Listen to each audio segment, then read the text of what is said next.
Hey, welcome back to For Real. It's Anna here, and today we're talking about something that might sound super techy, but is honestly so simple: how to clear your cache in ProtonMail on your iPhone. Now, if ProtonMail's been acting a little slow, glitchy, or just not feeling right lately, clearing the cache might be exactly what it needs. We're going to break it all down step by step and make it totally painless. And hey, while you're here, don't ghost me. Hit that like button, subscribe to For Real if you haven't already, and stick around. I'll be showing you exactly how to clean up that ProtonMail app in seconds. Alright, quick, why even bother clearing the cache? ProtonMail is super secure and it's great for privacy, but like any app, it can build up junk behind the scenes. Cache is just temporary stuff the app saves so it runs faster. But over time, that saved info can pile up and slow things down. Or worse, it starts making your app feel buggy. So clearing the cache is kind of like giving your ProtonMail a little spa day. It refreshes things. And good news, you don't need a paid plan for this. Works whether you're on the free version or not. Okay, ready to clear the cache? Grab your iPhone and let's go.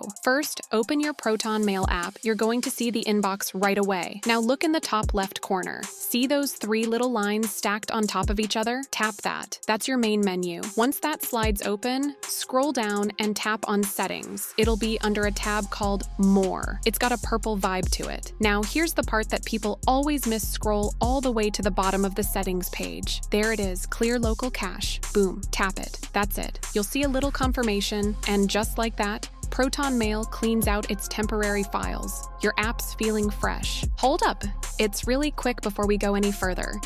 If this video's helping you out even a little, do me a favor and smash that like button. It seriously helps more people find videos like this.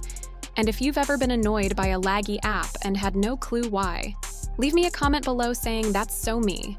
Or tell me what apps you think get the slowest over time. I'm curious. Don't forget to subscribe so you don't miss more tips like this. Alright, back to it. Alright, so now that you know how to clear the cache, let's talk about how often you should be doing it. There's no exact rule, but a good habit, maybe once a month or anytime ProtonMail starts acting a little off. If emails aren't loading fast or things just feel weird, clearing the cache is like the reset button that doesn't mess with your real data. And no worries, this won't delete any of your emails, contacts, or anything important.